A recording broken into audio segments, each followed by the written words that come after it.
Assalamualaikum warahmatullahi wabarakatuh. Selamat malam semuanya. Waalaikumsalam warahmatullahi Waalaikumsalam warahmatullahi wabarakatuh. Malam, Pak. wabarakatuh. Malam, Pak. Waalaikumsalam Ya, warahmatullahi wabarakatuh. alhamdulillah sudah ada Ya. lebih dari 30% siswa yang hadir.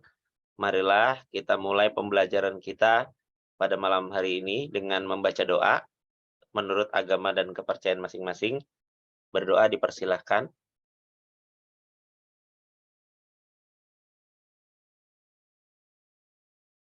Berdoa selesai. Saya minta Amin. waktunya untuk 1 menit on cam semua agar bisa saya rekam. 1, 2, 3.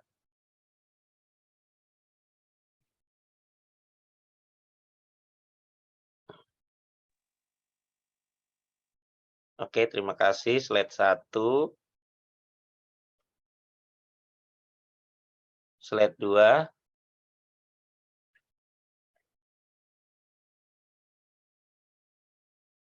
Slide 3. Ya, sudah 64 peserta. Diingatkan kembali kepada para peserta pembelajaran pada malam hari ini untuk menuliskan nama partisipan dengan benar ya. Jadi pertama adalah nama siswa, sesuai yang tadi Bapak ajarkan di kelas cara nulisnya. Selanjutnya juga diikuti dengan nama kelasnya. Jadi semua terrecord nama siswa dan nama kelas yang hadir. Jangan lupa nanti selesai kegiatan kita ada presensi. Jadi jangan sampai sudah ikut kegiatan tapi tidak mengisi presensi. Presensi akan saya bagikan bagi siswa yang mengikuti kegiatan sampai akhir. Ketua kelas silahkan menginfokan ke kelasnya masing-masing untuk memberikan informasi kepada teman-teman satu roomnya agar segera hadir ke kegiatan pada malam hari ini. Kita mulai.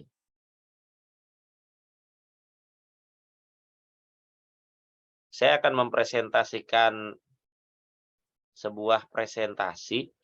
Kadang jika ada kendala sinyal dan presentasi saya berhenti, diharapkan bagi siswa untuk memberi informasi ya. Pak, berhenti Pak, gitu.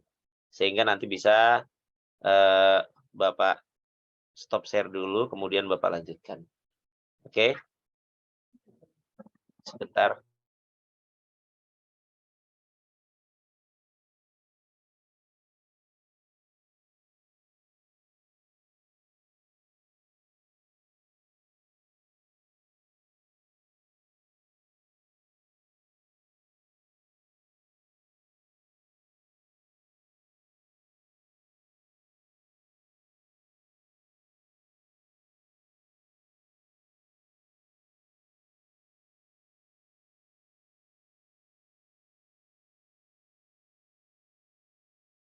Oke, kita mulai.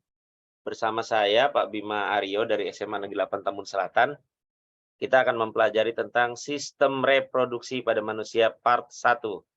Jadi sistem reproduksi akan kita pelajari dalam 3 part. Ini part yang pertama, nanti part 2 dan 3-nya menyusul. Part pertama adalah tentang organ-organ reproduksi. Alhamdulillah sudah ada 71 peserta yang hadir. Kita lanjutkan.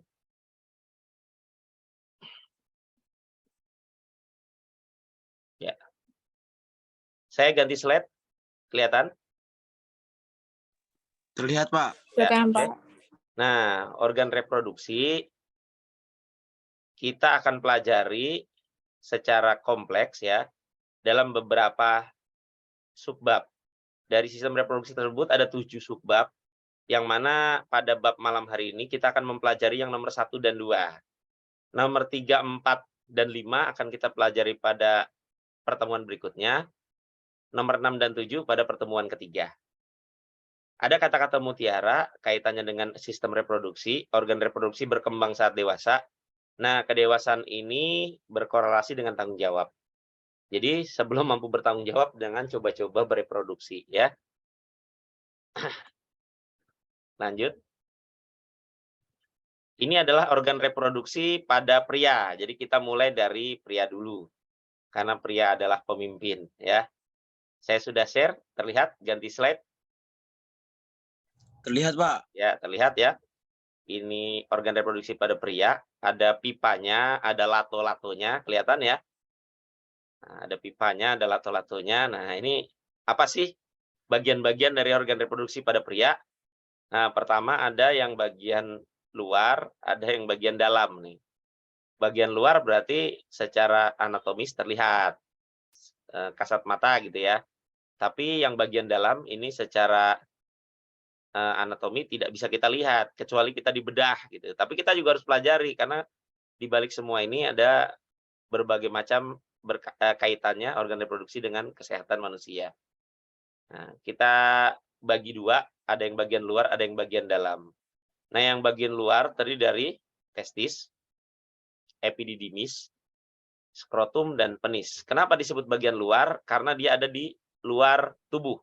Ini kalau ini tubuh kita, nah yang dianggap bagian luar itu yang ini. Ya, kelihatan saya tunjuk ya.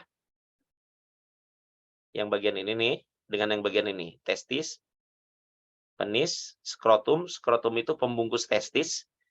Kemudian ada epididymis. Epididymis itu saluran testis bagian awal. Ya, jadi testis punya saluran keluar bagian awal itu namanya epididymis. Sementara bagian dalamnya ada vas deferens. Nah, vas deferens itu adalah saluran lanjutan dari testis. Nah, ini meliputi vas deferens, mengitari rongga perut, hingga menuju ke penis. Kemudian ada vesicula seminalis, ada saluran ejakulasi, ada kelenjar prostat, ada kelenjar bulbo-uretral atau koper. Nah, perlu dipahami bagi calon bapak maupun calon ibu, bahwa kesehatan reproduksi ini adalah salah satu yang utama. Beberapa sudah kita bahas pada pertemuan sebelumnya, bahwa banyak gangguan yang bisa memungkinkan terjadi pada organ reproduksi, baik pada wanita atau pada pria. Nah, pria harus bisa memahami dirinya sendiri dan juga wanita. Yang wanita juga seperti itu. Harus bisa memahami dirinya sendiri dan juga pria gitu ya. Jadi kita saling mempelajari satu sama lain. Nah, kita masuk ke yang bagian luar dulu ya, yaitu penis. Nah, jadi kalau kita sedang belajar biologi, bicaranya biasa aja. Saya mau bicara penis, ya biasa. Ya nanti Bapak nanya di kelas, jawabannya anu Pak, itu Pak. Nah, karena ini adalah bahasa kaidah ilmiah ya. Dalam ilmu pengetahuan tidak perlu kita sungkan. Karena kita tujuannya adalah belajar. Nah, penis ini merupakan organ yang berfungsi mengirim sel kelamin. Jadi kita punya sel kelamin, disebutnya spermatozoa, sekaligus saluran pengeluaran urin atau uretra atau saluran kencing. Jadi sekaligus satu paket. Pada laki-laki jadi satu paket. Ada saluran kencing, ada saluran sperma. Pada wanita terpisah. Ya, pada wanita terpisah. Jadi beda saluran, beda jalur. Kalau ini sama kalau pada laki-laki. Oleh karena itu ketika ada gangguan di saluran kencing, itu biasanya berpengaruh pada saluran sperma. Begitu juga sebaliknya, ada gangguan di saluran sperma, bisa terganggu juga di saluran kencing. Kemudian terdiri dari 3 jaringan erektil. Jadi kalau si penis ini dibelah ya, siapa yang mau dibelah silahkan nanti buat praktek. Nah, ini dibelah ada 3 jaringan erektil. Ini namanya jaringan erektil yang terdiri dari spons. Sponsnya itu namanya corpus spongiosum. Ada corpora cavernosa. Dan juga dilapisi oleh tunica albuginea. Nah, ini adalah jaringan yang berongga. Berongga dalam artian apa? Dalam kondisi tertentu dia tidak terisi pembuluh darah maka akan kecil, menciut. Dalam kondisi tertentu ketika misalkan terangsang dia terisi pembuluh darah maka akan membesar. Jadi bisa kecil bisa besar gitu ya. Nah, di antara ini ada namanya glans. Nah, glans ini yang bagian ujung namanya glans penis. Nah, gland penis terdapat selaput kulit, biasanya diselubungi oleh selaput kulit namanya foreskin atau disebutnya prepuce. Nah, ini prepuce. Foreskinnya di sini. Nah, di sini kita lihat bahwa pada anak kecil umumnya diselubungi oleh prepuce. Tapi pada orang dewasa yang sudah khitan ya, sudah sunat kalau bahasa kita, nah prepuce ini digunting, dipotong. Jadi yang dipotong itu prepucenya, ujungnya dibuang ya. Jadi ininya dibuang, kemudian nanti gland penisnya kelihatan dari luar.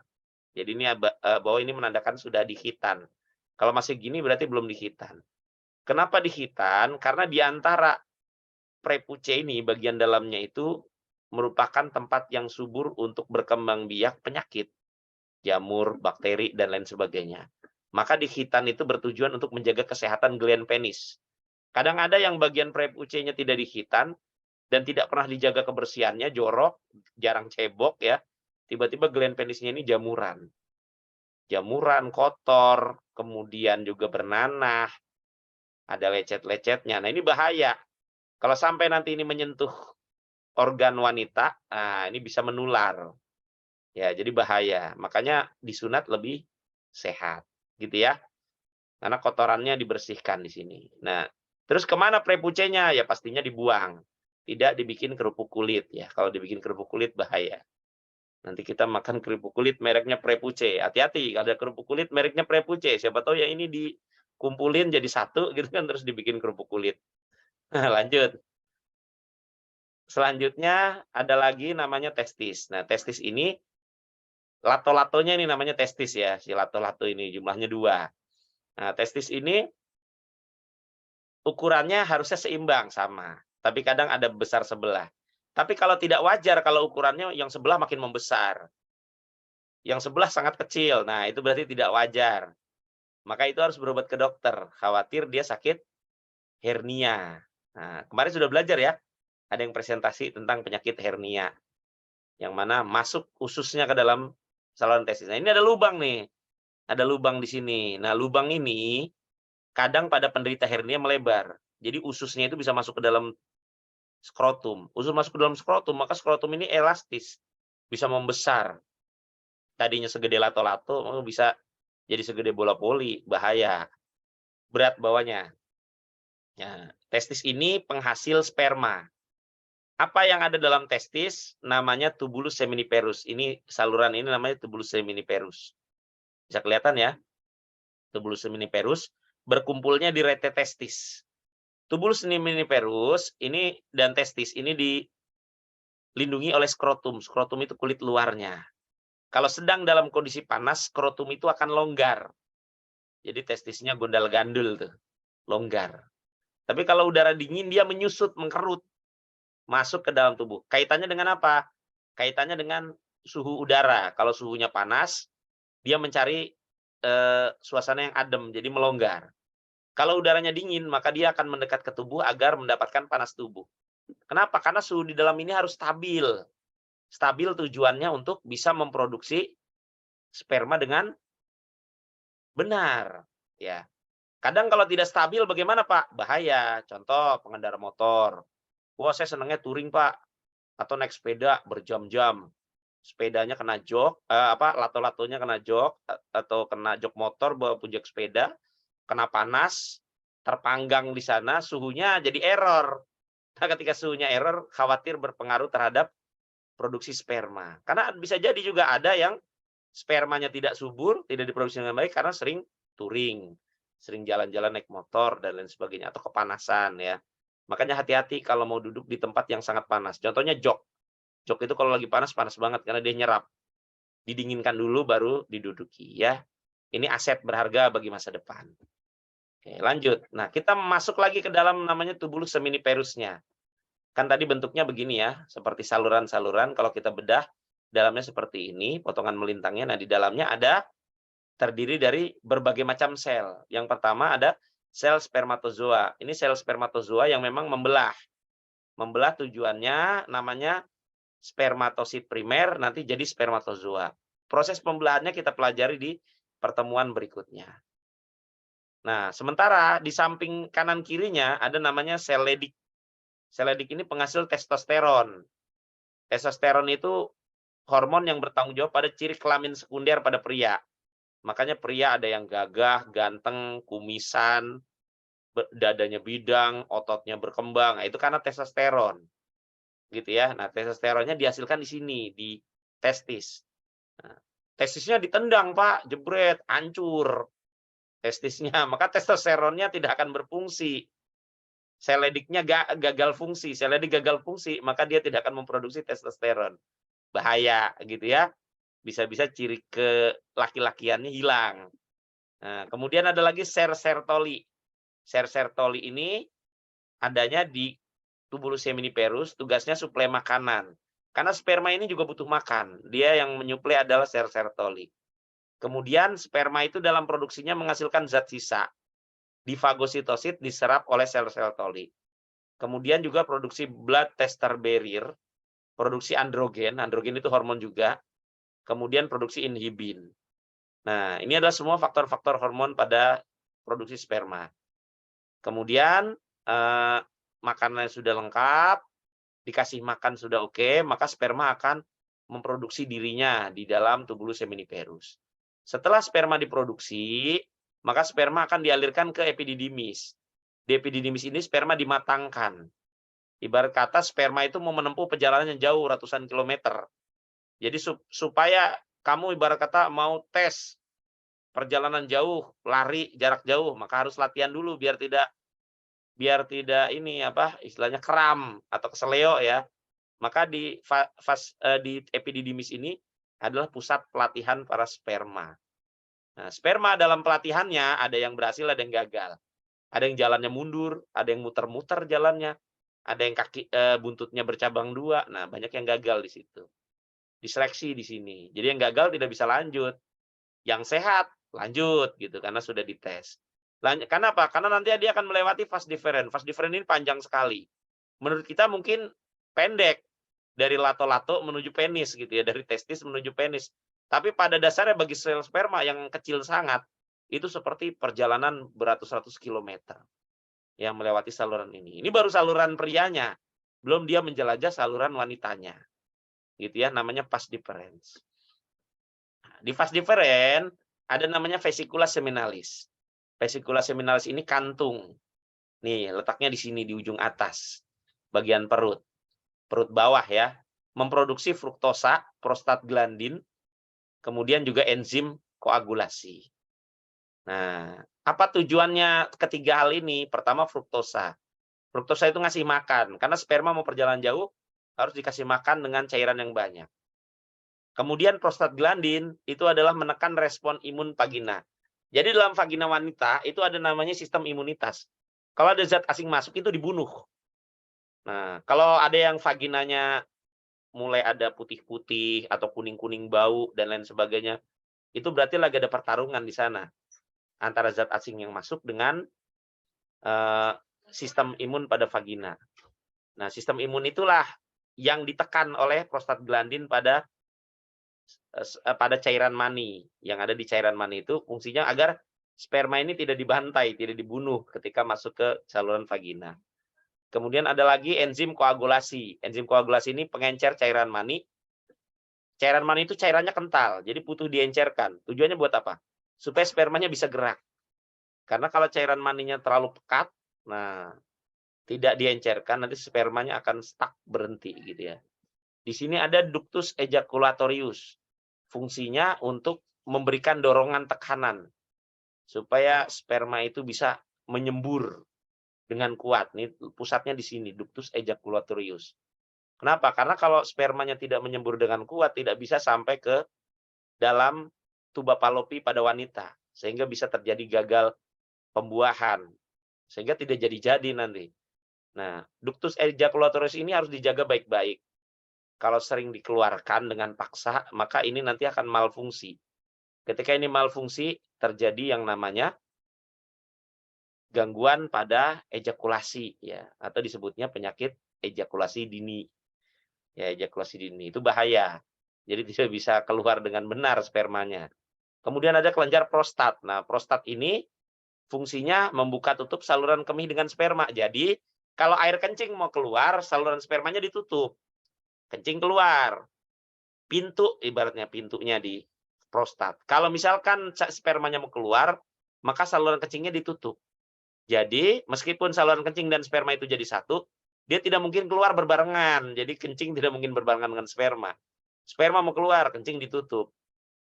Jadi, tidak bisa keluar. Begitu juga sebaliknya. Kalau pada organ bagian atas, seperti fungsinya epiglotis saat mengatur makanan dengan napas ya. Kemudian juga menghasilkan zat asam, proteolitik enzim, untuk melindungi sperma dan air mani dari gangguan luar. Jadi ada enzim proteolitiknya, ada proteksinya. Kemudian aja produksi seng untuk membantu stabilitas DNA. Di kelenjar prostat ini, sperma dilindungi, sehingga kadang ketika air mani itu keluar di kolam renang, dia masih bisa berenang. Atau keluar di air itu masih bisa. Gitu, berenang-renang. Kenapa? Ada proteksinya. Sampai hancur, habis proteksinya baru spermanya mati.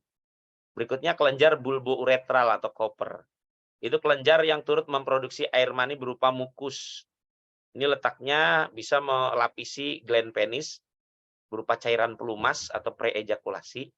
Nah, fungsinya sebagai sumber makanan sperma dan juga memberikan pelumas untuk penyaluran sperma. Jadi nanti akan basah. Nah, disebutnya air mazi.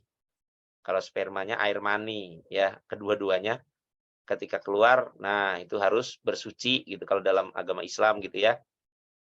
Ini hormon-hormon yang dihasilkan oleh pria. Hormonnya sebenarnya sama dengan wanita, tapi fungsinya beda. Ya, tadi yang sudah Bapak bacakan ada LH, ada testosteron ya, ciri kelamin pada pria, ada LH untuk stimulasi sel Leydig, tadi sel Leydig sudah disampaikan untuk memproduksi testosteron, ada inhibin ya diproduksi di sel sertoli ini untuk menjaga hormon pria tetap konstan, kesehatan dan pematangan sperma di epididymis. Ada FSH, fungsinya stimulasi sel sertoli. Ada estrogen. Estrogen juga punya pada pria, tapi diproduksi di sel sertoli. Fungsinya untuk menjaga kesehatan tulang dan kulit, otak, serta fungsi jantung, dan memastikan kolesterol tetap berada di level yang normal. Pak, boleh nggak kita makan kolesterol? Boleh, karena kolesterol itu adalah salah satu alat untuk pembentukan sel kelamin dan hormon-hormonnya. Jadi kalau kita kekurangan kolesterol juga bahaya, bisa mengakibatkan kemandulan. Tapi kelebihan juga bahaya, gitu ya, seperti itu. Nah, selanjutnya, nah ini kita belajar tentang sperma. Sperma bentuknya seperti ini, ada yang bilang kayak kecebong ya. Nah, bentuknya ada bagian kepala, ada bagian tengah, ada bagian ekor. Di tengah ini ada mitokondria. Mitokondria itu organel sel yang berfungsi sebagai alat penghasil energi, namanya mitokondria. Kenapa? Sperma itu butuh bergerak. Nah, selanjutnya ada ke bagian kepala ya.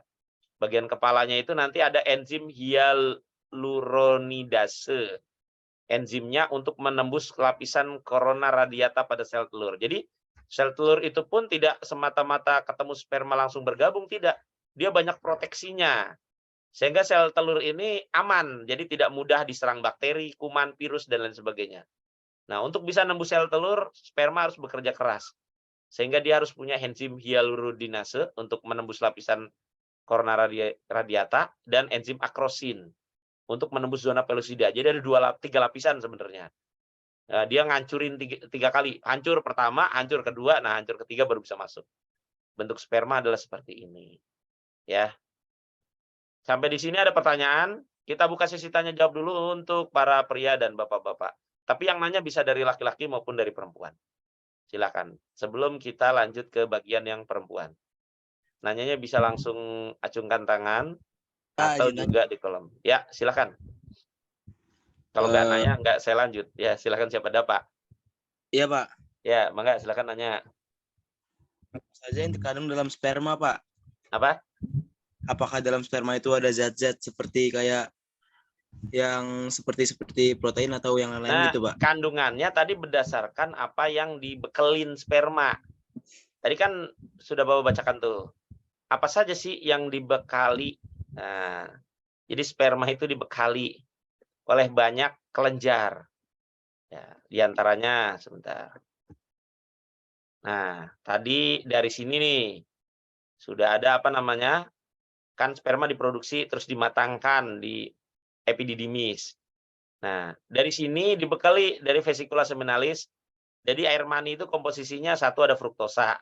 Tapi fruktosanya buat makan spermanya ya. Ada prostaglandin. Prostaglandin untuk melawan sel sistem imun pada wanita.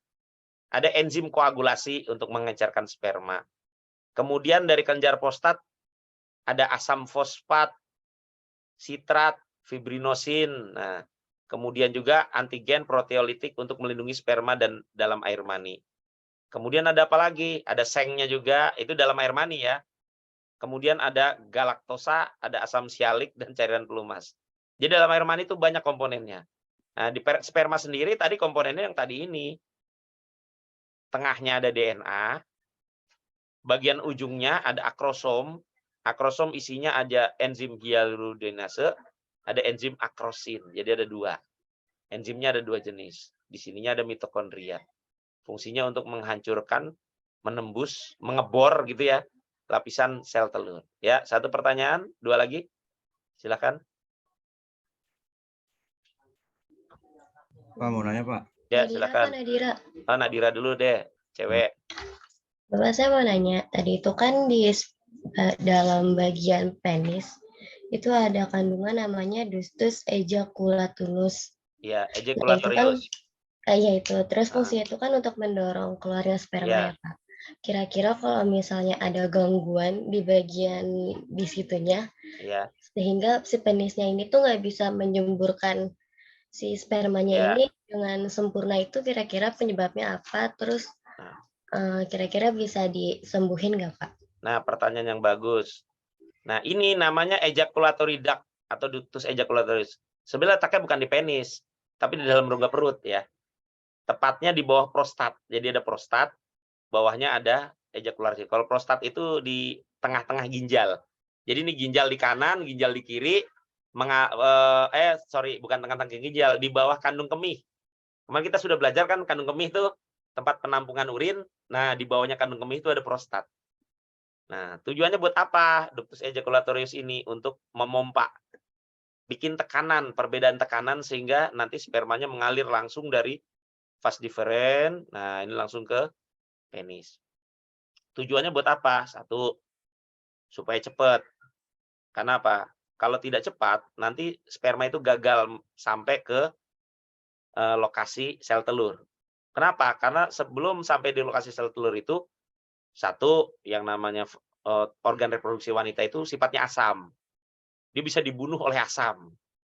Jadi ibarat kata kalau dia udah masuk daerah wanita itu ada hujan asam di sana. Hujan asam itu bikin sperma meleleh. Ya kan? Jadi harus cepat, bus gitu sebelum kesentuh asamnya dia harus sudah jalan. Terus yang kedua ada imun, ada cairan imunitas. Sebelum kena cairan imunitas itu dia harus sudah lewat. Kemudian yang ketiga jaraknya jauh. Kalau dia lambat nggak nyampe-nyampe kan gitu ya. Keburu mati karena di dalam cairan mani itu ada cadangan makanan untuk sperma. Ibarat kata cadangan makanannya sedikit, jadi jalannya harus cepat. Kalau jalannya pelan-pelan, cadangan makanannya sedikit, habis makanan, lokasinya belum nyampe, mati spermanya. Nah, apa yang terjadi apabila ini tidak berfungsi? Ya mandul. Bisa-bisa ejakulasi dini, tidak bisa menghasilkan keturunan. Nah, kenapa ini biasa tidak berfungsi? Satu, penyebabnya sering dipaksa berfungsi sebelum waktunya. Biasanya pada usia remaja, ini laki-laki inginnya mengeluarkan gitu ya. Belum waktunya keluar, dipaksa keluar. Sehingga berkali-kali ibarat kata, kamu tahu itu apa namanya? Yang buat ngukur suhu, apa namanya tuh? Termometer yang buat ngukur suhu. Apa sih namanya itu? Yang dicetek-cetekin itu, kayak pistol. Ya, tahu ya? Kayak pistol itu, yang dulu waktu COVID kita sering diperiksa suhunya kan pakai termometer tembak. Nah, itu kan ada masanya, dia ada 1000 kali pakai, termometernya rusak. Jadi kalau mau awet, termometernya dipakai buat ngukur, jangan buat mainan kan gitu ya.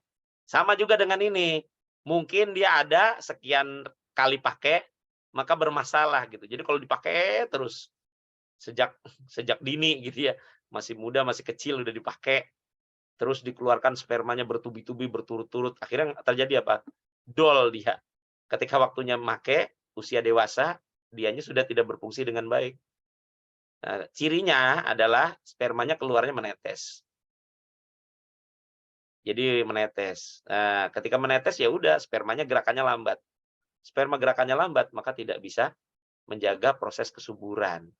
Dan peluang bertemu dengan sel telur rendah. Sehingga berpotensi terjadi kemandulan. Makanya nyari jodoh itu yang soleh ya. Jangan yang sering nonton film bokep, katanya tuh film porno. Hati-hati, bahaya, khawatir mesinnya dia udah sering dipakai gitu. Kalau mesinnya sering dipakai secara manual ya, secara matic gitu kan ya, dipakai sendiri maka bisa-bisa apa? Dol. Nah, kalau udah dol nanti nyesel. Bisa jadi di umur 20 tahun, di umur 25, udah nggak bisa dipakai lagi nih. Sudah dol karena terlalu banyak dipakai. Nah, gitu. Ya, paham ya yang Bapak-bapak? Pertanyaannya bagus sekali. Coba katakan paham.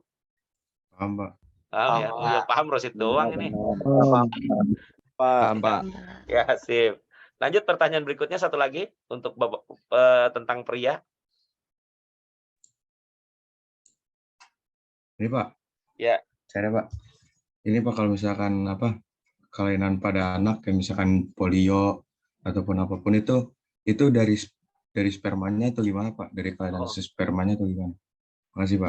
Ya, kelainan mah ada banyak penyebabnya. Satu, bisa karena demam, penyakit, infeksi. Kalau polio mah infeksi.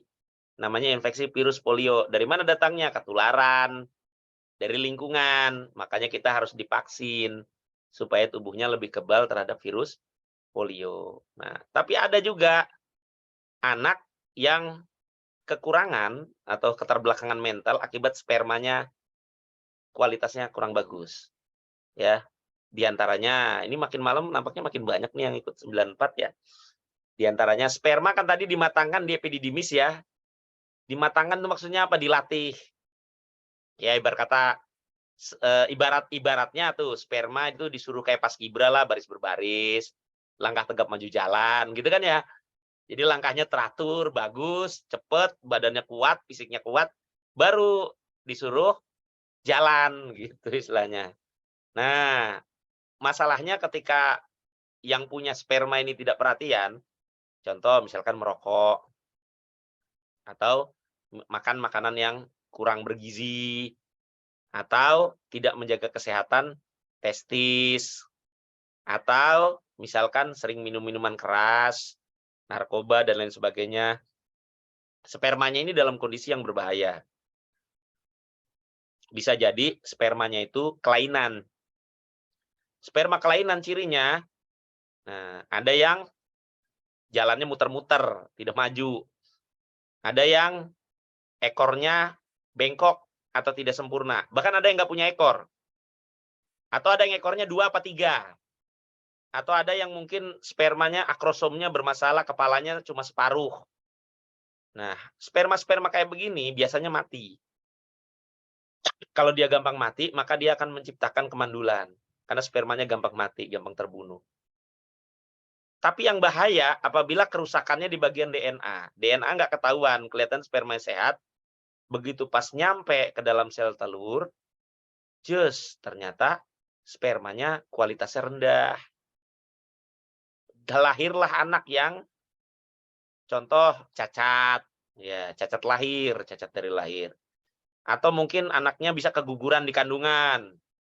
Atau mungkin anaknya bisa yang anggota tubuhnya tidak lengkap. Atau semuanya lengkap, ganteng, senyumannya manis, tapi otaknya on. Bisa juga itu.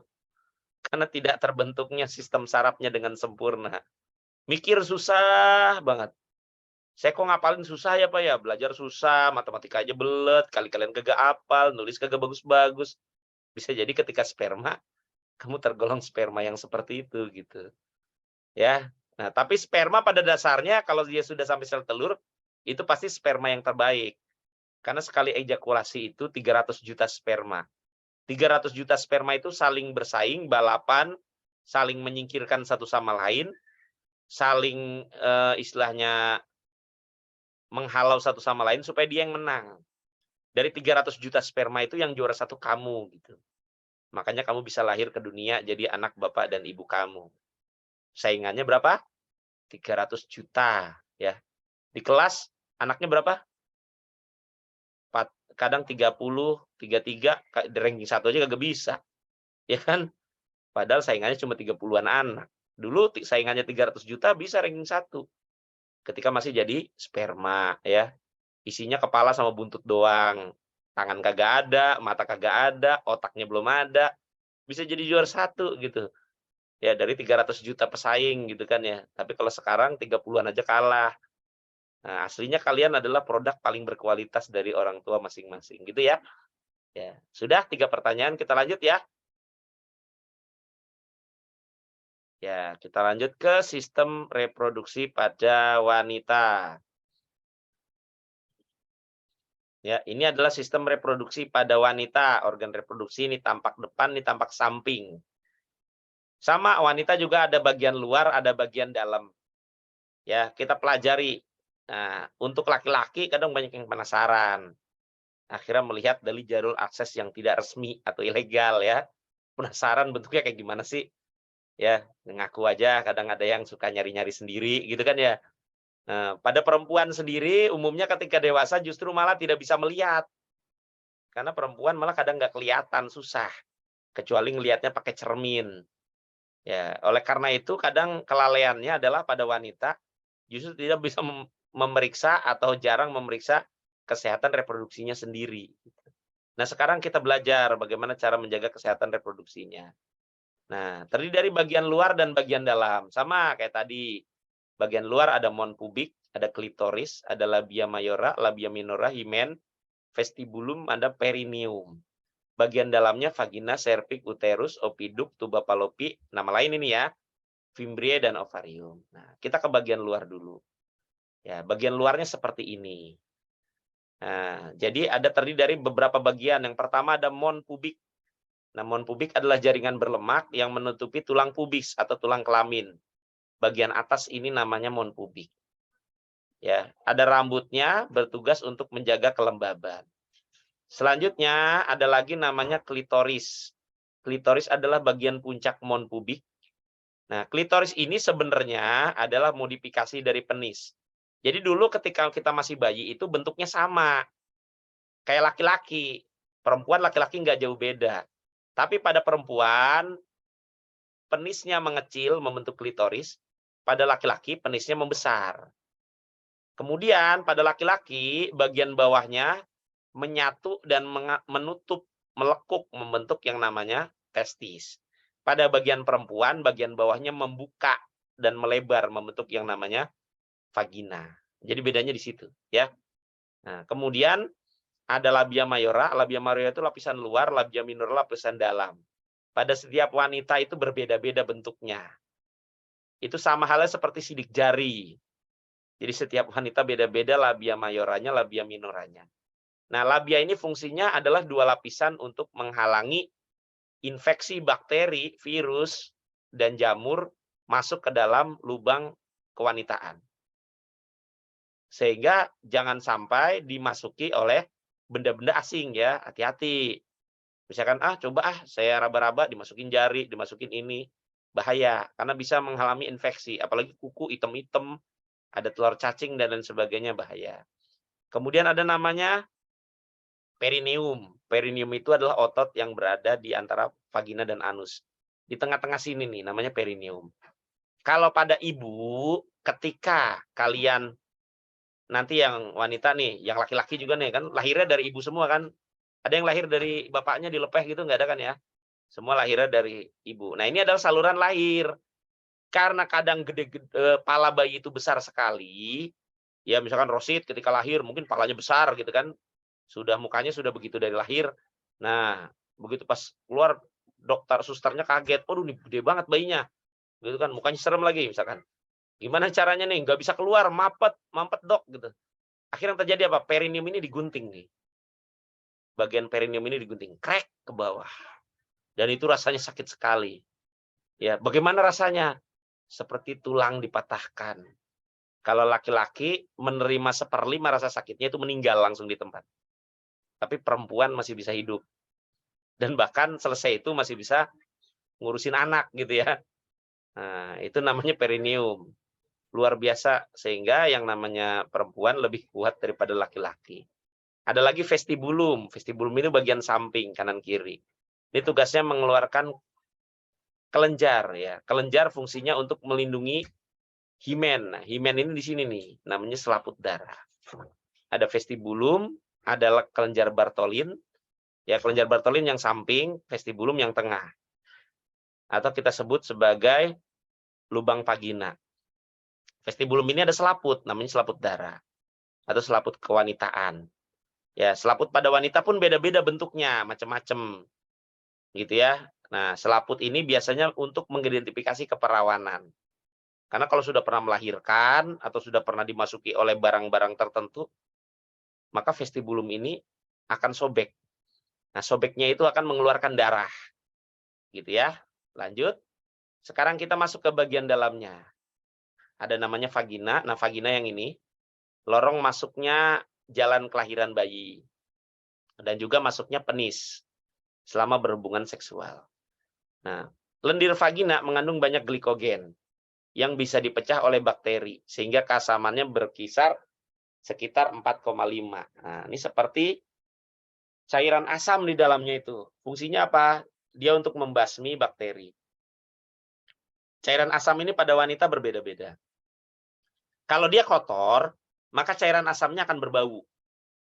Jadi kalau kalian mungkin yang wanita ini mencium bau yang tidak sedap, bisa jadi itu reaksi antara cairan asam dengan bakterinya. Nah, cairan asam dan bakteri yang bereaksi di sana harus ditanggulangi segera dengan cara membersihkan area sekitar vagina dengan lebih baik. Tapi juga tidak boleh vaginanya dimasukkan cairan-cairan tertentu, bahaya. Justru nanti bisa mengakibatkan kematian bakteri-bakteri bersahabat yang ada di situ. Malah infeksinya bisa tambah parah. Nah, kemudian ada lagi namanya serviks. Serviks itu mulut rahim. Nah, ini sering terjadi kanker di sini. Kenapa kanker? Karena pintu masuk dari luar itu pertama adalah di serviks. Kalau di sini ada infeksi, gagal fungsi dan lain sebagainya, bisa berpeluang jadi sel kanker. Maka yang paling banyak itu diantaranya selain kanker payudara pada wanita kanker serviks. Nah, dindingnya bersifat fleksibel, ukurannya kecil ya, segini. Tapi kalau melahirkan ini bisa menjadi berkali-kali lipat lebih besar. Kemudian ada rahim, rahim uterus. Nah, rahim ini tempat mengandung bayi. Ya, bayi kalian waktu masih bayi itu dikandungnya di sini, dalam perut ibu. Ya. Terdiri dari 3 lapisan, ada perimetrium, luar, myometrium, otot. Otot untuk berkontraksi untuk mendorong bayi ketika mau pelahiran. Dan endometrium, ya bagian yang terdiri dari pembuluh darah. Nah, endometrium ini meluruh setiap bulannya, namanya menstruasi. Jadi menstruasi itu yang meluruh adalah lapisan endometrium yang mengandung pembuluh darah yang keluar apabila sudah matang dan tidak dibuahi. Lanjutnya, nah ada lagi nih namanya oviduk tuba fallopi. Nah, di tuba fallopi inilah terjadinya fertilisasi internal, pertemuan antara sperma dan ovum. Terdiri dari 3 bagian, isthmus, ampula, dan infundibulum. Isthmus, ampula, dan infundibulum. Umumnya ketemuannya di bagian ampula atau isthmus. Jadi sperma itu masuk lewat sini, lewat ujung vagina, kemudian ke serviks, kemudian ke rahim atau uterus. Sperma harus berenang sampai ke tuba fallopi. Karena baru di tuba fallopi inilah ketemu dengan sel telur. Kalau dia tidak ketemu di tuba fallopi, maka sel telurnya sudah terlalu matang, tidak bisa dibuahi.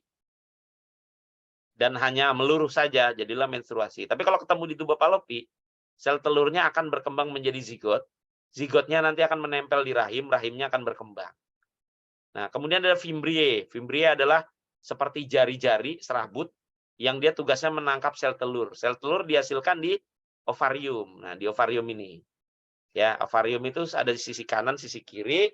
Dia menghasilkan sel telur untuk nanti dioper ke fimbriae. Ya. Nah, sel ovarium ini dia menghasilkan berbagai macam hormon, diantaranya hormon estrogen dan progesteron. Ya, nah ini juga terjadi proses pembentukan sel telur yang nanti akan kita pelajari pada pertemuan berikutnya. Hormon pada wanita diantaranya adalah estrogen. Estrogen itu mengatur ciri kelamin wanita. Jadi wanita itu bagaimana dia jadi cantik, tumbuh payudara, tidak tumbuh jakun seperti pria, tidak kumisan, tidak jenggotan. Kemudian juga pinggulnya membesar karena untuk mengandung bayi. Itu semuanya ngatur estrogen. Proses ovulasi, tadi ovulasi itu penghasilan telur. Proses ini nih, namanya menghasilkan telur ini, semua diatur oleh estrogen. Kemudian mengatur mood dan anti penuaan dini. Jadi kalau estrogennya normal, berfungsi dengan stabil, maka si wanita ini awet cantik. Sampai tua tetap cantik gitu ya. Tapi kalau estrogennya ini bermasalah, maka umumnya kadang akan mengalami keriput dini, bahkan dari belum apa-apa sudah keriput gitu. Kemudian ada progesteron. Progesteron itu fungsinya mengatur siklus menstruasi. Apakah menstruasinya normal atau tidak normal, itu yang ngatur progesteron. Kemudian menumbuhkan endometrium. Jadi endometrium ini, nah di bagian rahim ini, endometrium itu berkembang dari tipis ke tebal. Tipis ke tebalnya endometrium berlangsung umumnya hari ke-7 sampai hari ke-28 setiap bulan pada siklus haid. Ketika hari ke-28, dia akan meluruh, namanya menstruasi endometriumnya ini. Meluruh selama 7 hari kurang lebih. Ya, kemudian di hari ke-7 dia akan terbentuk kembali. Nah, itu yang ngatur progesteron. Ada lagi FSH. Nah, ini FSH, follicle stimulating hormone, fungsi mengendalikan menstruasi dan produksi sel telur. Luteinizing hormone, fungsinya mengatur siklus menstruasi dan ovulasi. Prolaktin, udah beberapa yang saya bahas di kelas, untuk mengatur produksi ASI. Oksitosin, itu membantu kontraksi dinding rahim saat akan melahirkan. Jadi oksitosin umumnya diproduksi saat wanita mau melahirkan. Jadi kenapa ceritanya si vagina yang sempit itu bisa jadi lebar lewat bayi lewat situ? Karena oksitosin. Kalau oksitosinnya tidak diproduksi, maka bayi tidak bisa lewat. Yang terjadi apa? Yang terjadi adalah bayinya lahir dengan cara sesar, gitu ya. Nah, ada juga hormon testosteron pada wanita yang fungsinya mengatur libido dan kesehatan organ reproduksi. Nah, inilah yang tadi Bapak ceritakan, ovum namanya. Ovum bentuknya seperti ini. Jadi nggak kayak telur ayam, enggak. Dia ada berbagai lapisan. Yang pertama corona radiata. Berikutnya adalah zona pellucida. Berikutnya baru vitelin atau membran. Di dalamnya ada ooplasma dan ada germinal spot. Nah, si sperma itu tadi punya banyak zat untuk menembus ovum. Ada namanya enzim hyaluronidase, nembus corona radiata, akrosin, nembus zona pellucida. Jadi dia harus nembus di sini dulu nih. Corona radiata bisa tembus. Nah, pakai hormon hyaluronidase, kemudian akrosinnya nembus zona pellucida ini. Ketika sudah bisa nembus ini, baru dia bisa masuk menyebarkan DNA-nya untuk bergabung dengan DNA sel telur. Jadilah kalian gitu, jadilah manusia zigot, jadi bayi. Nah, kita lihat di sini gambar ilustrasi berikut yang di bawah. Di situ ada beberapa sperma. Yang satu sudah baru nyangkut di corona radiata. Yang satu baru nyentuh zona pellucida. Yang satu masuk dikit zona pellucida. Yang satu udah hampir nyentuh vitelin membran. Nah, yang satu udah nyampe vitelin membran nih.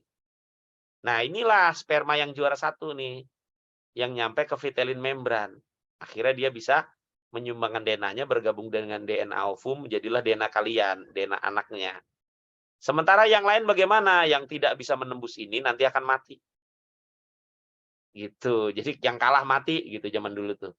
Makanya kamu bisa jadi juara satu karena yang kalah mati. Ya, takutan. Gimana caranya bisa menang, bisa nembus? Nah, coba di kelas ya, yang nilainya jelek digantung gitu. Kalau pintar semua cerdas gitu. Juara semua gitu. Seperti itu. Oke, sampai sini ada pertanyaan terkait dengan yang wanita. Silakan bertanya.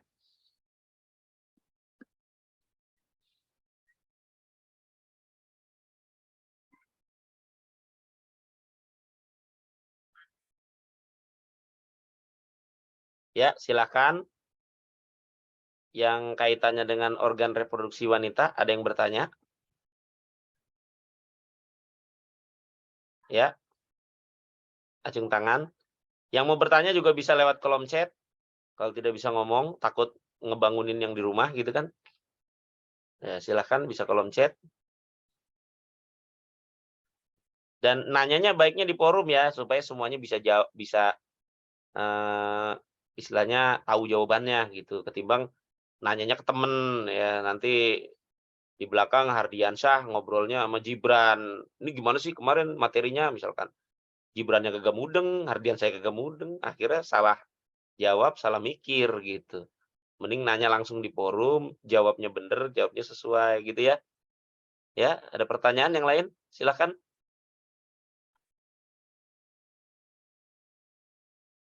Ya, 94 siswa.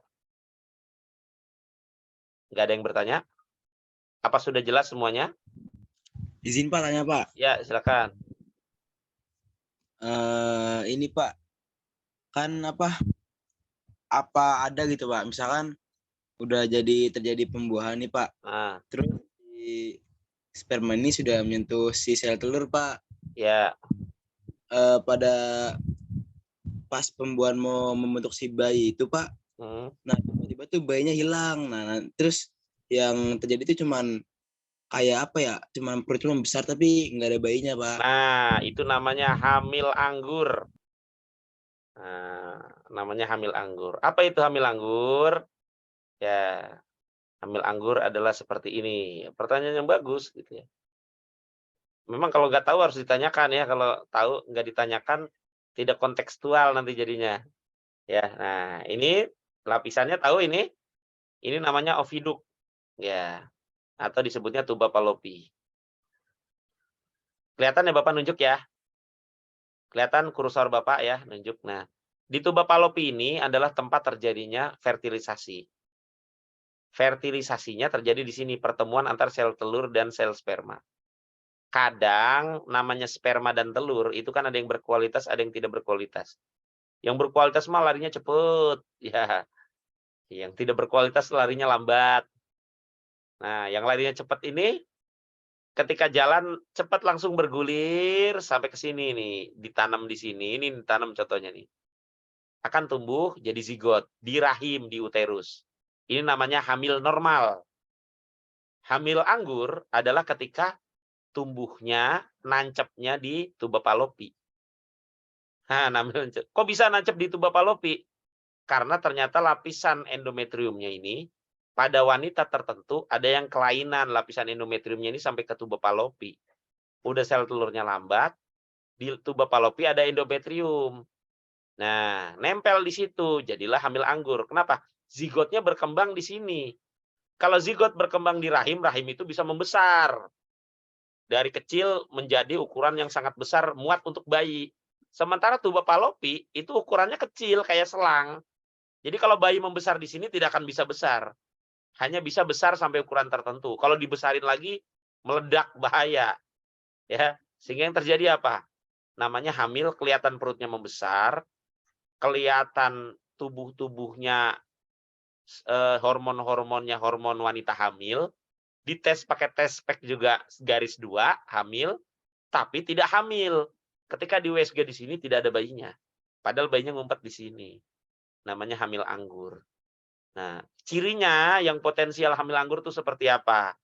Kalau pada wanita, biasanya wanita yang siklus haidnya lebih dari 7 hari. Nah, kadang kan ada ya, tapi tidak semuanya ya, tidak semuanya.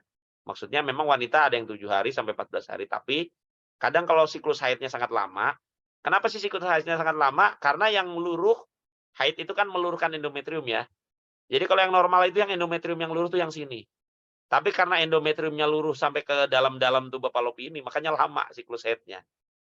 Nah, yang wanita perasaan udah harusnya kering, tiba-tiba masih keluar darah lagi. Karena yang luruh sampai ke tuba Fallopi. Itu, siklus haidnya terlalu lama. Nah, itu potensial hamil anggur bahaya. Gitu ya, apalagi kalau sperma laki-lakinya lambat. Jadi nanti pas ketemu di sini, langsung nempel di sini, jadilah hamil anggur. Gitu ya, jelas Ndafa ya? Jelas Pak, Ya. terima kasih banyak Pak. Ya, sama. Ya, ini tiba-tiba ada yang nanya lagi nih di message ya. Dari Rinjani 11 IPA 4. Pak izin tanya, tadi Bapak bilang kalau sperma ketemu ovum itu caranya kan berenang. Nah, berenang tuh maksudnya gimana Pak? Saya masih bingung. Oke, masih bingung. Nanti kita lihat videonya kalau masih bingung. Ya, kita lihat videonya dulu. Nah, karena kalau cuma belajar dari ini kadang nggak jelas. Kita harus lihat videonya. Sebentar ya.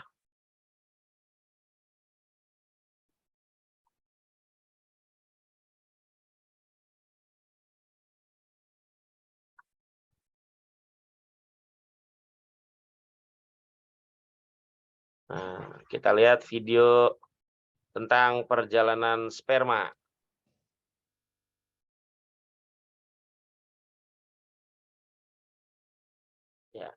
Sudah terlihat? Sudah terlihat? Ya, Pak. Ya, udah ya, kita jalanin ya. Nah, ini sperma nih, berenang. Tadi kan nanya apa sperma berenang, gimana caranya? Ini sperma yang sedang berenang nih. Berenangnya begitu, geol-geol, geol-geol gitu kan. Nah, spermanya berenang. Ya. Ini videonya ukuran HP, jadi agak kecil. Berenang di mana? Berenang di tubulus seminiferus testis. Jalan terus. Dan berenangnya nggak sendirian, karena ada 300 juta temennya yang juga ikut berenang.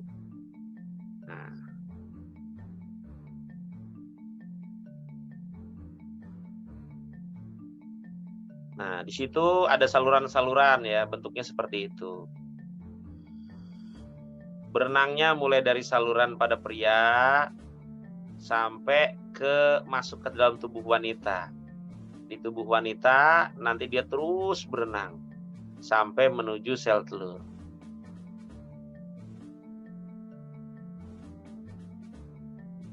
Ini adalah mikrokamera ya yang dimasukkan ke dalam saluran. Jadi bisa melihat bagaimana sih kondisi di dalam saluran itu gitu kan ya. Jalan terus. Nah, itu kelihatan spermanya banyak memang, kalau dilihat nggak habis-habis, nggak putus-putus. Nah, ini sudah sampai masuk di saluran wanita nih. Ciri saluran wanita tuh ada rumbe-rumbenya begitu. Nah, ketemu ini adalah sel telur yang warnanya putih nih. Bayangkan ukurannya berbeda ya. Sel telur mah gede banget, spermanya kecil-kecil. Nah, kemudian masuk sperma, nembus. Nah, kalau sel telur berjalan, kalau sperma berenang. Semuanya nyoba masuk. Tapi tadi yang paling cepat menembus 2 zona, corona radiata dengan zona pellucida, dia yang beruntung. Sisanya terperangkap kemudian mati. Kita lihat siapa sperma yang berhasil menembus. Nah, ini corona radiata, ini zona pellucida. Di zona pellucida juga tembus dulu, ngebor dia. Ini mengeluarkan akrosom. Yang awal tadi enzim hilarudinase. Akrosom itu untuk mengebor lapisan zona pellucidanya. Masuk ke vitelin membran. Nah, ketika sudah ada 1 sperma masuk, maka seluruh ovum akan tertutup. Muncul protektornya. Jadi ketika 1 sperma sudah masuk, muncul protektornya. Akibatnya sperma lain tidak akan bisa masuk. Jadi hanya 1 sperma aja. Ketika sperma masuk, ini menembus vitelin membran, dia akan mengorbankan tubuhnya. Tubuhnya akan hancur, berkeping-keping, buntutnya copot, kepalanya hancur, lebur. Untuk apa? Untuk melepas, nah ini namanya DNA-nya. Ya. DNA-nya masuk, ketemu dengan DNA betina. Ini DNA ibumu, ini DNA bapakmu. Ketemu di sini, bergabung jadi 1. Jadilah zigot.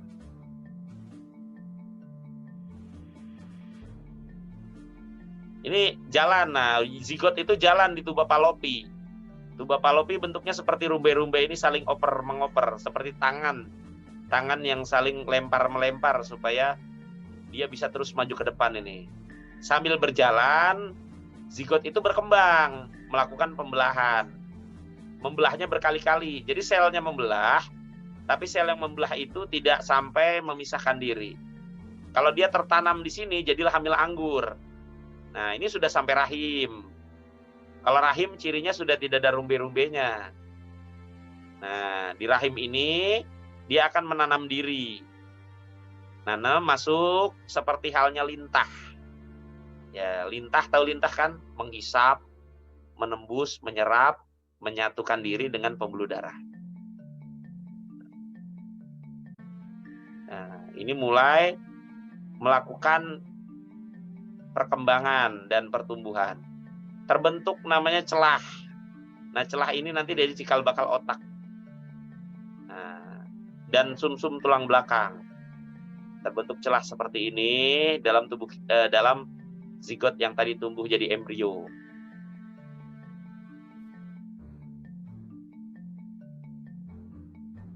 Kita percepat saja. Nah, ini sudah tumbuh vertebrenya, tulang belakangnya. Dulu kita seperti ini, seperti kecebong. Ada tulang belakang yang bagian depan nanti jadi otak. Ini mulai tumbuh jantung, nah, jadi mulai berdenyut. Kalau sudah sampai tahap ini, ketika di USG, maka di hitungan bidan, sudah berdenyut nih jantungnya. Sudah masuk 3 bulan, ya kan? Tapi bentuknya baru seperti apa ini? Kecebong ya? Masih seperti kecil. Nah, berikutnya mulai tumbuh bagian-bagian yang lain. Apa ini? Kita lihat. Bagian apa aja tuh? Ada yang tahu? Jantung.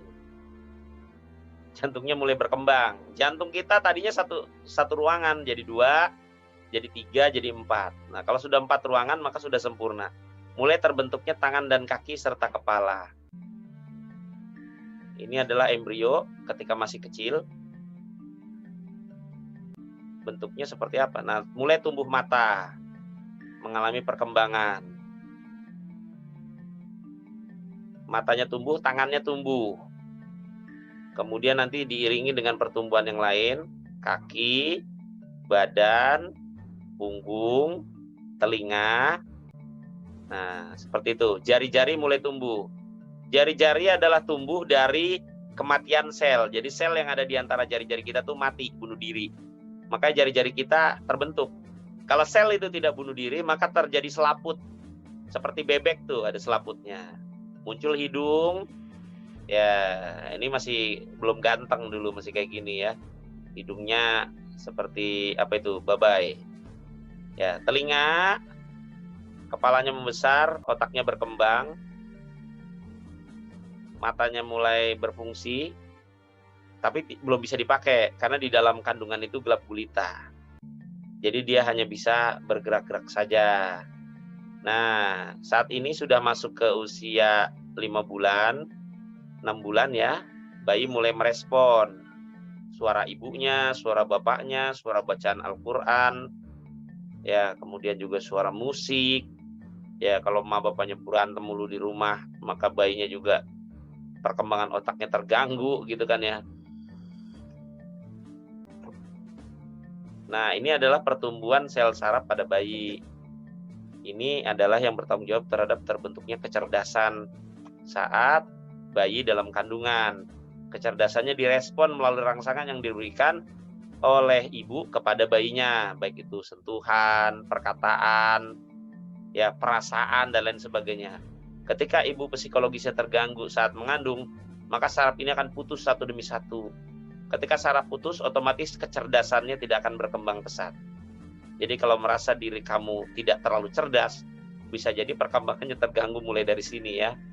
Tapi kalau kamu otaknya cerdas, otaknya encer gitu ya, bisa berpikir dengan mudah, bisa jadi perkembangan saat proses bayi ini optimal. Nah, ketika otak sudah berkembang, bayi akan memberikan respon. Ya, respon yang sangat positif terhadap sekitarnya. Bisa mulai memainkan tali pusar dan lain sebagainya. Ya, wajahnya mulai terbentuk, masuk ke usia 7 bulan. Ya, 4 bulan tadi ditiupkan ruh ya ketika jantungnya berdetak itu. Nah, sekarang sudah masuk ke usia 7 bulan, 8 bulan. Nah, wali kelas, ya kalau kamu ngelihat guru atau orang tua yang sedang hamil, nah wali kelas tuh kadang ada kan wali kelas juga di sekolah guru kita yang hamil tuh, maka akan merasa sangat berat sekali. Kenapa? Karena si bayi ini tidak bisa diam kalau sehat ya. Kalau bayinya diam justru malah khawatir, jangan-jangan bayinya sakit atau kurang cerdas. Bayi yang cerdas umumnya aktif dalam kandungan. Kemudian terbentuk DNA-nya dengan sempurna. Nah, jadilah bayi yang siap dilahirkan, gitu ya. Seperti itu jadinya. Ya, siapa tadi yang nanya ya? Rinjani ya. Semoga puas ya dengan jawabannya Rinjani. Mana Rinjani? Iya Pak, makasih banyak. Oh ya, sip deh. Lanjut. Ini izin bertanya nih. Saat haid kenapa ya Pak perut sering sakit di hari pertama haid dan darah haid itu menggumpal Pak, tidak cair. Terima kasih. Ya. Yang pertama, yang namanya haid itu darah kotor. Kita bedakan antara darah kotor dengan darah bersih. Darah bersih adalah darah yang mengalir. Mengalir dalam artian contoh, kita misalkan tangannya terluka. Nah, darahnya ngucur. Deres tuh, atau kena pisau gitu ya, darahnya ngucur deres. Kenapa? Karena yang kena itu pembuluh darah, darahnya bergerak. Nah, sementara darah haid disebutnya darah kotor. Kenapa? Karena di dalam endometrium rahim, itu darahnya awalnya memang sudah disebut kotor, itu maksudnya darahnya sudah tidak berfungsi dengan baik. Sehingga tubuh memutuskan untuk pembuluh darah tersebut untuk diputus dari pembuluh darah utama tubuh. Pembuluh darahnya putus, baru kemudian pembuluh darahnya mengalami kerontokan, jadi berguguran gitu. Sehingga darah yang ada dalam pembuluh darah yang berguguran itu bentuknya menggumpal gitu ya, tidak encer cair. Justru kalau darah haid darahnya cair, keluar cor deres, nah, itu malah serem. Itu namanya rahimnya sobek gitu ya. Tapi kalau darahnya menggumpal atau ini ya memang itu darah kotor. Perut sakit, nah sakit itu terkait kontraksi.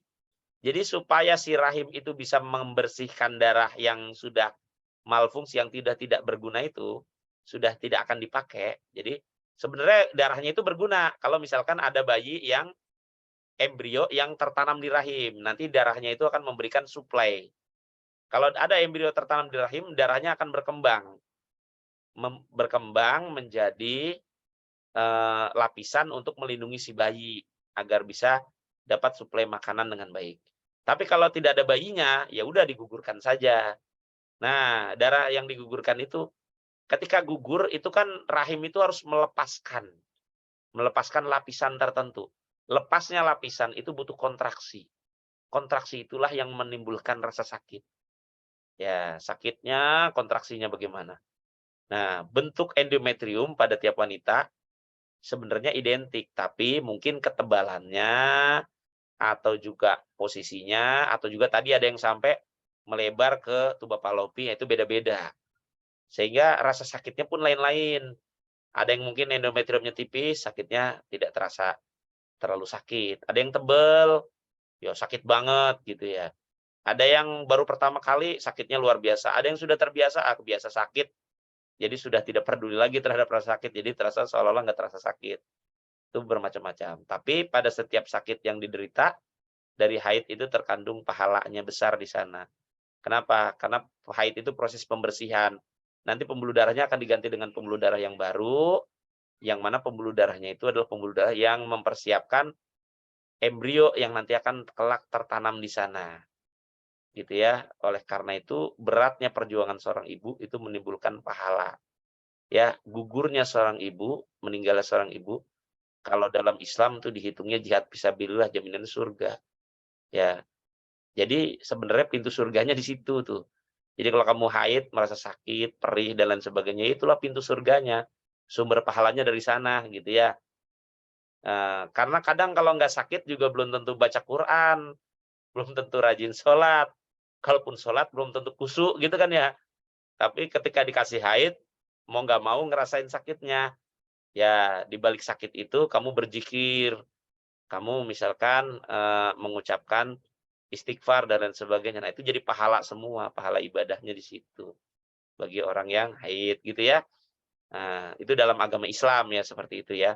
Dan itu juga ujian bagi semua wanita. Itu ya proses haidnya seperti itu tuh pengorbanan. Jadi di sini tidak boleh durhaka sama ibu gitu ya. Nah, semua siswa tidak boleh durhaka sama pengorbanannya luar biasa dari muda sudah sakit gitu ya. Nah, ini Gibran nanya apa ini? Gibran nih. Biasanya nanyanya unik-unik ini Gibran. Jika ada seorang kena penyakit HIV, bagaimana apa itu? Saya nggak bisa baca. Mana Gibran? Mau nanya? Gibran ada Gibran? Ada Pak? Ya, nanyanya gimana itu ketikannya? Coba diulangi, dilisankan aja. Oh itu maksudnya kalau ada orang yang kena HIV itu prosesnya gimana Kak? Apa bisa disebabkan karena mengkonsumsi sesuatu yang kurang bersih atau keadaan lingkungan sekitarnya gitu Pak? Ada yang tahu HIV nularnya lewat mana? Sistem reproduksi, Pak. Satu, lewat berhubungan seksual. Dua, lewat transfusi darah.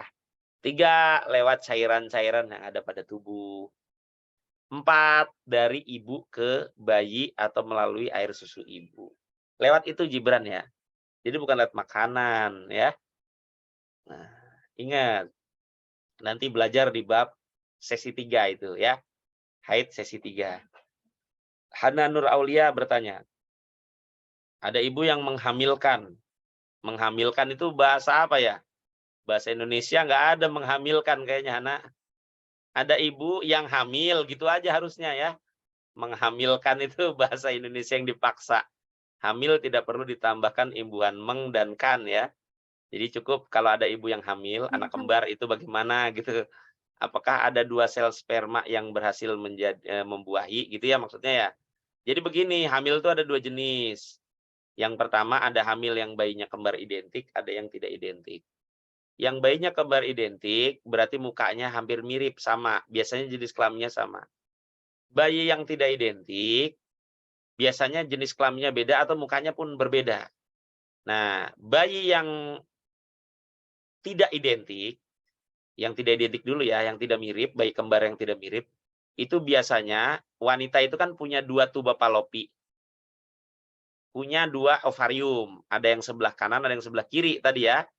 Kita lihat. Nah, tuba Fallopinya.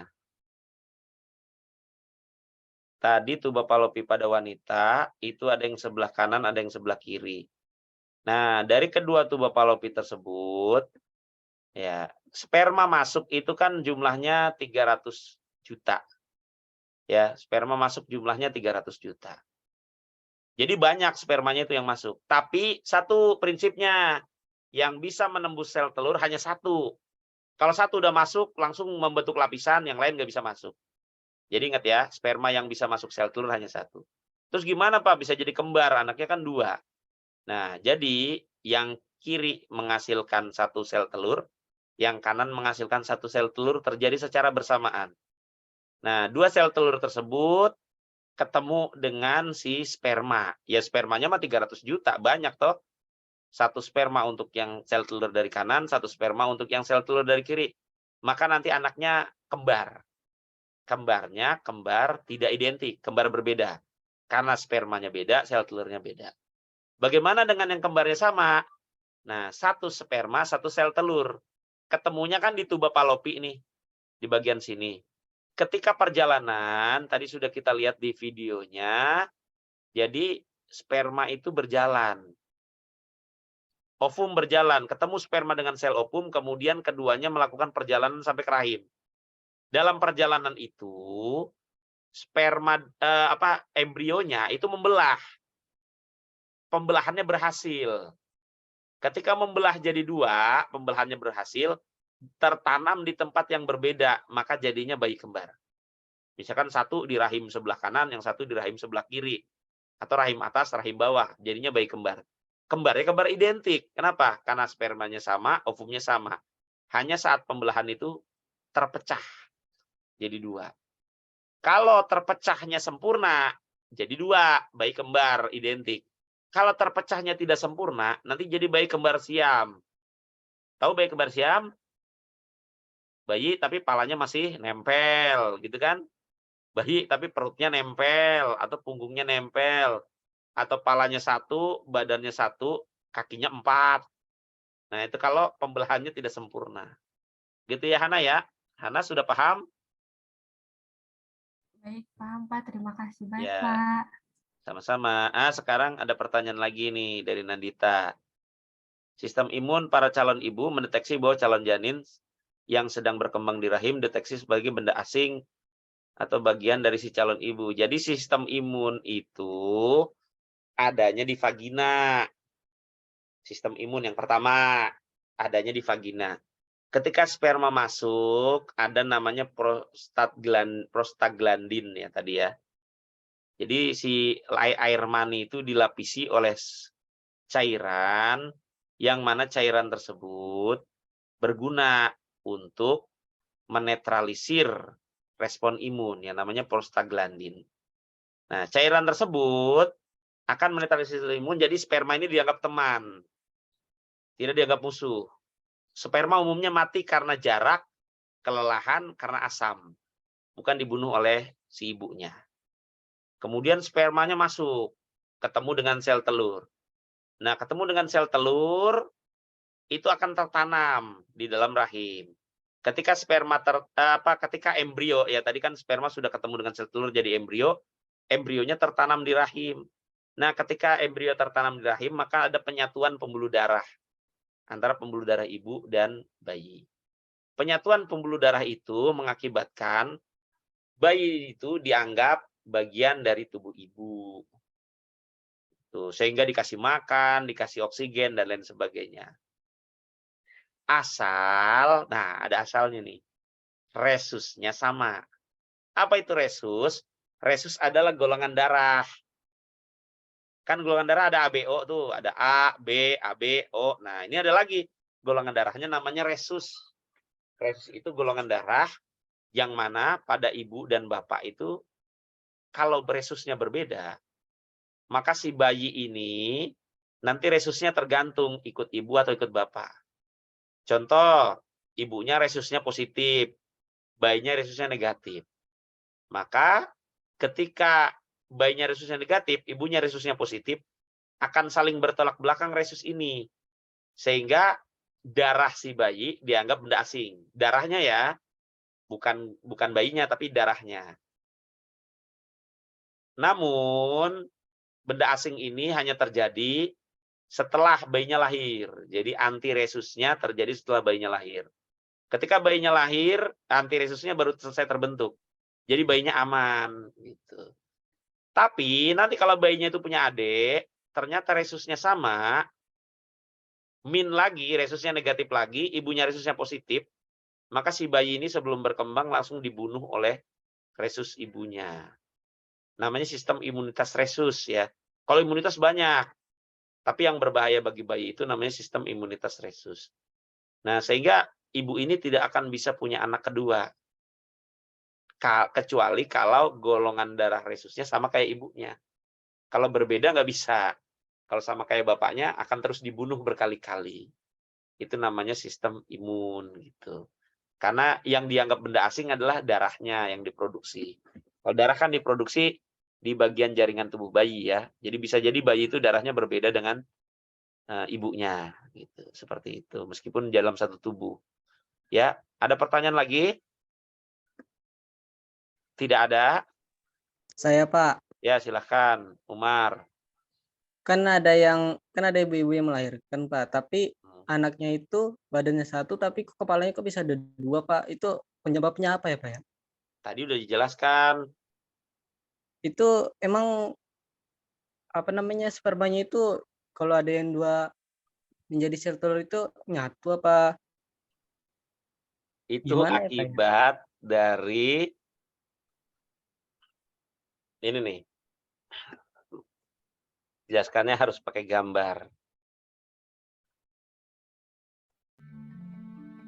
Kelihatan? Tepatnya di sini. Nah, sebelum jadi ini. Nah, ini lihat.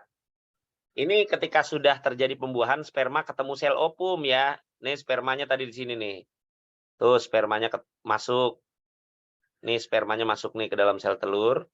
Kemudian spermanya membentuk zigot. Zigot ini kamu lihat membelah. Kelihatan nggak itu Umar? Dia membelah. Kelihatan, Pak. Di dalam. Nah, ini kan membelah nih. Tuh 1 jadi 4, 1 jadi 2, 2 jadi 4, ya kan? 4 jadi 8, ya kelihatan kan?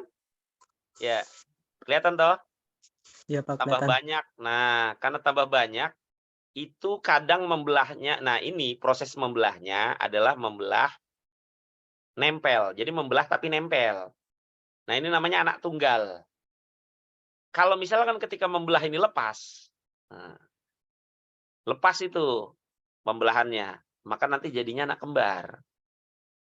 Nah, ini kan membelah tapi tetap nempel tuh. Nah, kalau ketika jatuh misalkan jebrak, tiba-tiba mecah jadi 2. Nah, maka jadinya anak kembar. Kalau pecah jadi 2 tapi masih nempel, nah pecah jadi 2 tapi masih ada bagian yang nempel. Nantinya jadi kembar siam. Nempelnya bagian mana? Nempel bagian pala, Pak. Ya palanya nanti 1, badannya 2. Nempel bagian pantat, Pak. Nanti palanya 2, pantatnya 1. Nempel bagian dada, Pak. Nah, nanti bisa palanya 2, kakinya 4. Dadanya, jantung, usus, hati 1. Gitu. Jadi seperti itu, ya. Paham ya, Umar ya? Iya, paham, Pak. Makasih, Namanya Pak. bayi kembar siam, gitu ya. Ya, silakan ada yang bertanya lagi? Tidak ada? Bapak, saya Ya. mau tanya deh. Ya, silakan. Waktu itu saya pernah dengar berita ada mayat jenazah perempuan diperkosa. Itu kira-kira rahimnya masih bisa memproduksi bayi atau tidak ya, Pak? Diperkosanya kayak gimana dulu? Mana ya, saya tuh dengar beritanya cuma sekadar si mayat perempuannya ini diperkosa Oh, sama udah mayit, udah jadi jadi mayit. udah meninggal. Oh ya, Jadi kalau kondisi udah meninggal, Huh? ya tidak bisa. Kenapa? Karena ketika kita meninggal, darah itu mengalami kematian. Ketika darah mengalami kematian, maka apapun yang terjadi tidak akan ada suplai darah. Kalau tidak ada suplai darah, maka sekalipun ada sel telur, ada sperma ketemu, sel telur, sel spermanya tidak bisa hidup lama. Kenapa? Karena tidak ada suplai darah. Karena kan sperma dan sel telur itu harus tertanam ya di dalam rahim. Nah, tertanam rahim itu nanti kemudian itu Dava sama Rosid kesurupan apa gimana? Tertanam dalam rahim. Nah, ketika tertanam dalam rahim, ya si rahimnya sudah tidak memproduksi darah, maka tidak bisa menghasilkan anak gitu ya. Yang bisa hanya kalau di film misteri yang namanya kuntil anak. Sudah meninggal, diperkosa terus jadi anak. Anaknya jadi tuyul. Lah itu mah film apa? Film misteri zaman dulu gitu. Aslinya mah tidak bisa dibuahi kalau sudah meninggal gitu ya. Baik, Pak. Makasih, Pak. Ya, lanjut. Ada lagi pertanyaan? Oh, ada lagi. Pak izin nanya, ya nanya Hardiansa, silahkan. Langsung aja, nyalakan suaranya.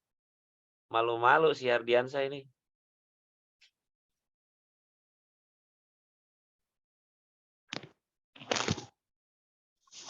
Ya, tergantung keparahan ya. Jadi kata Pak, yang nyatu normal apa enggak hidupnya? Ya enggak normal lah pastinya. Bisa hidup enggak? Lama enggak? Ya tergantung tingkat keparahannya. Ya, ada yang bisa sampai gede, ada yang bisa sampai dewasa juga ada gitu kan. Ada yang bisa sampai terus berkembang, ada yang bahkan bisa lulus sekolah ya meskipun palanya nyatu gitu. Tapi ya itu kasusnya 1001. Umumnya terjadi kematian salah satunya biasanya. Karena ada yang kuat, kadang ada yang lemah. Nah, yang lemah ini komplikasi, banyak penyakit. Ya, karena memang repot hidup seperti itu. Alhamdulillah kita normal semua ya. Normal semua ya. Ya, lanjut. Ada pertanyaan lagi? Nggak ada? Nanya lagi Gibran nih, masih belum puas nanya. Silakan.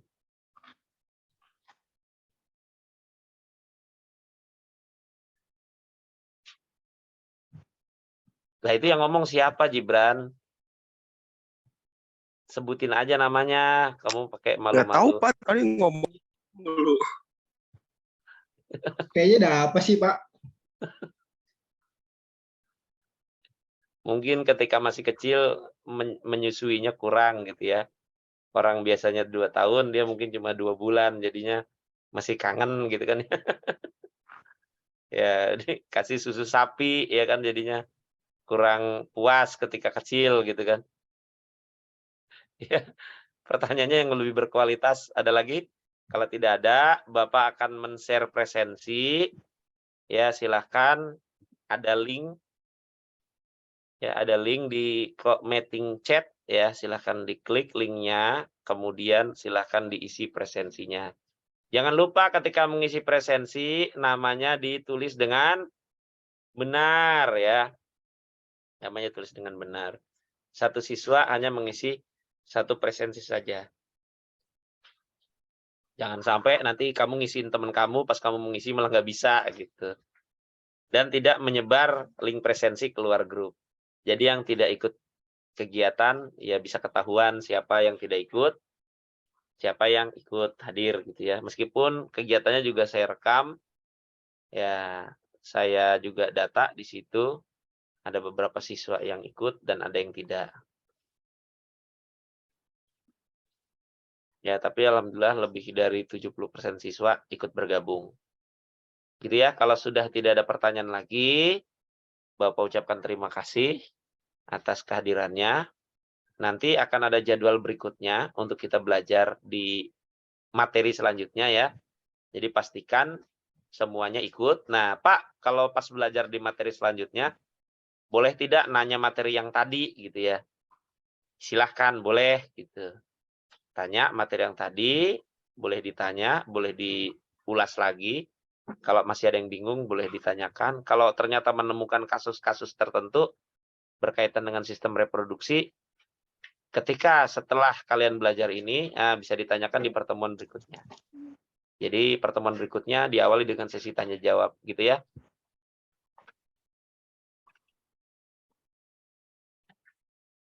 Sebentar, saya cek dulu ya. Oh iya, kelas 11 maksudnya itu ya. Terima kasih sudah mengoreksi. Kelas 11. Salah ngetik gitu. Nah, silakan. Sudah saya simpan, bisa di-refresh dulu link presensinya. Ya, kemudian nanti ditulis sudah kelasnya sudah berubah jadi kelas 11. Terima kasih ya. Lanjut.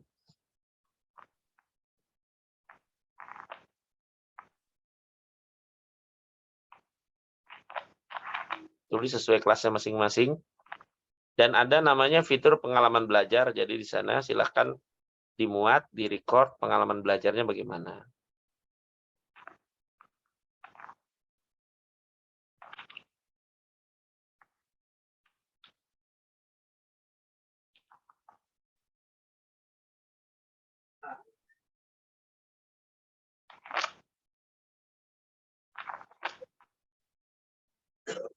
Oke, bagi yang sudah mengisi, maka kita boleh meninggalkan room. Kita tutup ya. Sekian pembelajaran kita pada malam hari ini. Mohon maaf atas kekurangannya. Jangan lupa ada sesi 2, nanti ikutnya lebih banyak. Assalamualaikum warahmatullahi wabarakatuh. Waalaikumsalam warahmatullahi wabarakatuh. Terima kasih, Pak. Ya, silakan Pak. bagi yang ingin meninggalkan room, boleh Terima kasih, Pak. meninggalkan room. Nggih. Jangan lupa isi presensinya ya.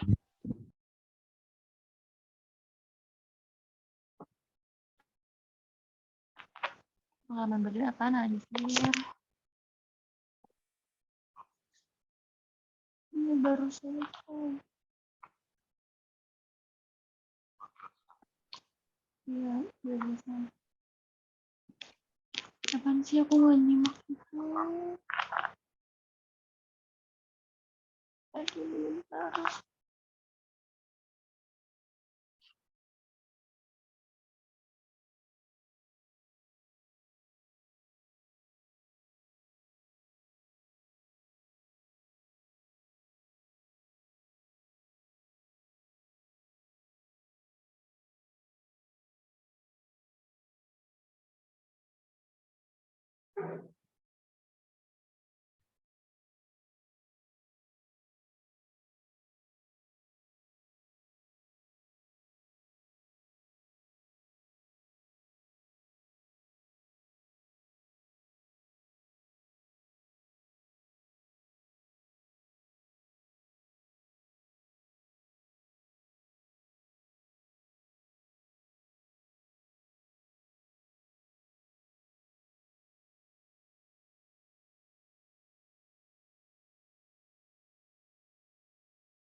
Tes. Ini yang masih tersisa sudah isi absen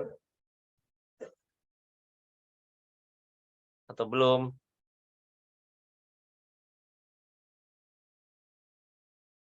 Saya end roomnya ya.